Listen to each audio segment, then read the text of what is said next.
নারীদের বিরুদ্ধে সহিংসতা, নিপীড়ন, ধর্ষণ, অনলাইনে তাদেরকে উত্তপ্তকরণ এবং প্রতিটা বাংলাদেশের প্রতিটা ক্যাম্পাসে নারী শিক্ষার্থীদের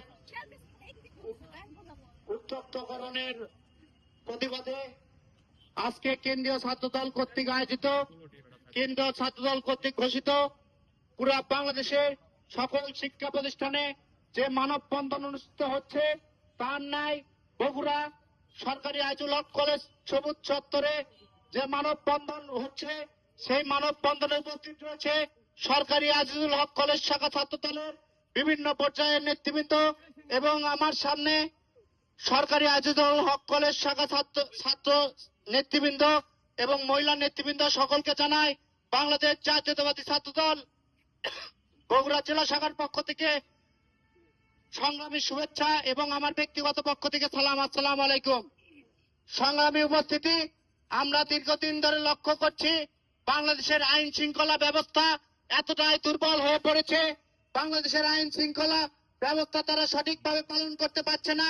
সেখানে আমরা দেখলাম মাগুরায় একটি ছোট বাচ্চাকে যেভাবে ধর্ষণ করে হত্যা করা হয়েছে, সেই হত্যার বিচার বাংলাদেশ জাতীয়তাবাদী ছাত্রদল চায়। বন্ধুরা, এই হত্যার বিচার যদি প্রকাশ্যে এই অন্তর্বর্তীকালীন সরকারের যেসব নেতা কর্মী রয়েছে তারা যদি এই হত্যার বিচার না করতে পারে, বাংলাদেশ জাতীয়তাবাদী ছাত্রদল রাজপথে এসে এই সব ধর্ষণ এবং হত্যার বিচার করবে। বন্ধুরা, আমরা বলতে চাই দেশে যত শিক্ষা প্রতিষ্ঠান রয়েছে প্রতিটা শিক্ষা প্রতিষ্ঠানে নারী শিক্ষার্থী অবাধ চলাফেরা করবে, তাদেরকে কোন রকম সন্ত্রাস শিক্ষা দেয় কেউ যেন টিচিং না করতে পারে, তাদের যেন পড়ালেখায় কেউ কোনো বাধা বিঘ্ন না করতে পারে, এই দিকে বাংলাদেশ জাতীয়তাবাদী ছাত্রদল সবসময় লক্ষ্য রাখবে। বন্ধুরা, আমরা দেখেছি দীর্ঘ 17 বছর খুনি হাসিনার সরকার যেভাবে বাংলাদেশকে জিম্মি করে রেখেছিল, বাংলাদেশের শিক্ষা প্রতিষ্ঠানকে জিম্মি করে রেখেছিল, বাংলাদেশের শিক্ষা প্রতিষ্ঠানে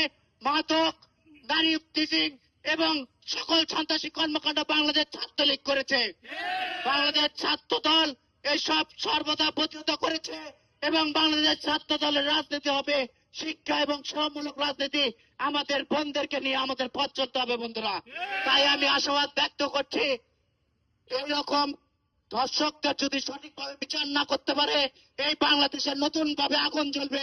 এই 5 আগস্টের আন্দোলন যেভাবে বাংলাদেশের জনগণ সফল করেছিল, এই ধর্ষকদের বিচার করতে বাংলাদেশের জনগণকে আবারও ঐক্যবদ্ধভাবে এই বাংলাদেশের জনগণ ধর্ষকদের বিচার করবে বলে আমি আশাবাদ ব্যক্ত করছি।